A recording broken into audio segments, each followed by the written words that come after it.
There's an extensive scientific literature describing the positive impact of dietary plant compounds on overall health and longevity. However, it's only now becoming clear that the consumption of diets rich in plant foods can influence neuroinflammation, brain inflammation, leading to the expression of cytoprotective, cell-protective, and restorative proteins.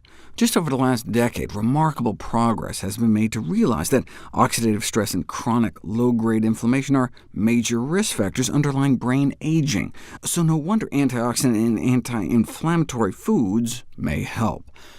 The brain is especially vulnerable to free radical attack, oxidative stress, due to its high fat content and its cauldron of high metabolic activity. You don't want your brains to go rancid, so you'd think one of the major fat-soluble dietary antioxidants like beta-carotene would step in. But the major carotenoid concentrated in the brain is actually lutein. The brain just preferentially sucks it up. For example, if you look at the oldest old, like in the Georgia centenarian study, recognizing that oxidation is involved in age-related cognitive decline, they figured dietary antioxidants may play a role in its prevention or delay, so they looked at 8 different ones, vitamin A, vitamin E, on down the list, and only lutein was significantly related to better cognition. Now, in this study, they looked at brain tissue on autopsy. By then, it's a little too late. So how could you study the effects of diet on the brain while you're still alive? I mean, if only there was a way we could physically look into the living brain with our own 2 eyes. There is, with our own 2 eyes. The retina. The back of our eyeball is actually an extension of our central nervous system, an outpouching of the brain during development. And right in the middle, there's a spot. This is what the doctor sees when they look into your eye with that bright light. That spot, called the macula, is our HD camera, where you get the highest resolution vision, and it's packed with lutein. And indeed, levels in the retina correspond to levels in the rest of your brain. So your eyes can be a window into your brain. So now we can finally do studies on live people to see if diet can affect lutein levels in the eyes, which reflects lutein levels in the brain, and see if that correlates with improvements in cognitive function. And indeed, significant correlations exist between the amount of macular pigment, these plant pigments like lutein, in your eye, and cognitive test scores. You can demonstrate this on functional MRI scans, suggesting lutein and a related plant pigment called zeaxanthin promote cognitive functioning in old age by enhancing neural efficiency, the efficiency by which our nerves communicate.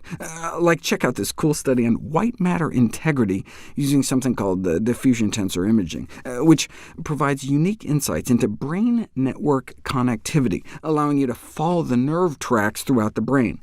And researchers were able to show enhanced circuit integrity based on how much lutein and zeaxanthin they could see in people's eyes, further evidence of a meaningful relationship between diet and integrity of our brains, particularly in regions vulnerable to age-related decline. So do Alzheimer's patients have less of this macular pigment? Significantly less lutein in their eyes, significantly less lutein in their blood, and a higher occurrence of macular degeneration where this pigment layer gets destroyed. The thickness of this plant pigment layer in your eyes can be measured and may be a potential marker for the beginnings of Alzheimer's. Well, let's not wait that long, though. We know macular pigment density is related to cognitive function in older people. What about during middle age? One apparent consequence of aging appears to be loss of some aspects of cognitive control, which starts out early, in mid-adulthood, but not in everybody, suggesting maybe something like diet could be driving some of the differences. Here's a measure of cognitive control showing younger, on average, do better than older adults. But older adults who have high macular pigment, lots of lutein in the back of their eyes, do significantly better. These results suggest that the protective role of carotenoids like lutein within the brain may be evident during early and middle adulthood, decades prior to the onset of more apparent cognitive decline later in life. You can take 20-year-olds and show superior auditory function in those with more macular pigment in their eyes. Look, the auditory system, our hearing, like the rest of our central nervous system, is ultimately constructed and maintained by diet, and is therefore not surprisingly sensitive to dietary intake throughout life, all the way back to childhood. Higher macular pigment is associated with higher academic achievement among school children. You can look into a kid's eyes and get some sense of how well they may do in subjects like math and writing. This finding is important because macular lutein is modifiable and can be manipulated by dietary intake. OK, so where is lutein found?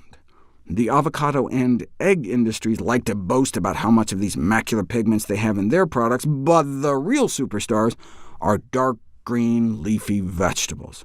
A half a cup of kale has 50 times more than an egg. A spinach salad or a 50-egg omelet. And the earlier, the better. Pregnant and breastfeeding women should definitely be checking off my daily dozen green servings, but it's also apparently never too late. While some age-related cognitive decline is to be expected, these effects may be less pronounced among those eating more green and leafy. But you don't know for sure until you put it to the test, which we'll explore next.